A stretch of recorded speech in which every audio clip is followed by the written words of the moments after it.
Okay, Unit 7, Lecture 3B. We're continuing with World War I. As I was saying before, the war is horrific. There's going to be lots of new technologies utilized to overcome the trenches that oppose each other.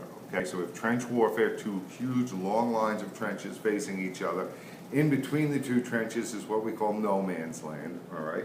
And every now and then the guys get up, jump out of their trenches and charge across no man's land at each other, and they have their machine gun down and killed, all right?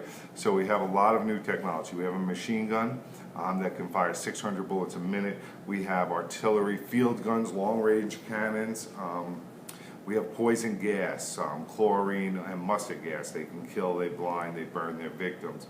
We have a submarine, all right, or submarines. The Germans call their submarines U-boats, remember that. We're going to develop tanks and army cars and the airplanes, which will initially be used for reconnaissance, bombing, and some fighting in the air, but they're not going to prove decisive. They'll be much more important in World War II. All right, so for 3 years in World War I, we remain neutral. We stay out of the war. A strong isolationist sentiment exists among Americans not to get involved in this European war. Not interventionist, really, because we're trying to sell stuff still, right? The decision for us to get into the war is going to result from the Germans' continued use of unrestricted submarine warfare against American merchant ships, ships selling weapons or bringing weapons to England and the Allies. All right, and when they sink the Lusitania, remember the Lusitania, that's going to be a big deal. It's a passenger ship, but we loaded it with weapons to bring to England. All right, 1,100 people on board, 120 of them are Americans, so it's going to really, really cause a lot of outrage here at home and sway public opinion against the Germans. But keep in mind, the Germans have warned us, we're going to sink that ship. If you try and send that ship back here with guns and ammo, we're going to sink that ship. All right. We also have strong cultural ties to Great Britain, okay? Historical ties. We have a big British heritage, okay? So that's going to influence us to join England against Germany.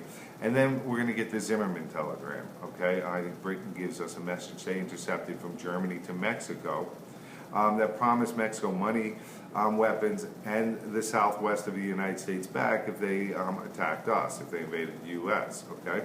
So these are all things that influence our joining the Allied side. This, and Woodrow Wilson will come out and say he wants to make the world safe for democracy. Remember that quote, Wilson wants to make the world safe for democracy. So we get into World War I just as the Russians are getting out, just as the Communist Revolution's over and the Communists pull the Russians out of World War I. So our resources of soldiers and war materials will tip the balance of World War I and help the Allies win their victory. All right, so there's going to be some key things, some words I wanted to go over that I want you to know about World War I. They were on your board. Propaganda. All right, propaganda is things like these posters, okay? They want to sway public opinion. It's going to be used to get Americans fired up about the war, okay? And we're going to portray the Germans as very, very bad guys, okay? And how we need to get in. All right, stamp out the Kaiser, help Uncle Sam, buy government bonds, okay? So there's going to be lots and lots of propaganda used to sway public opinion. Victory gardens, there was a term on your list. Victory gardens are planted in backyards. We're going to push civilians to grow as much of their own food as possible so that more of our resources can be sent over to feed the troops and supply the Allies. We're going to initiate the Selective Service Act, all right, pass the Selective Service Act. And this is a database of names. This is the draft, okay?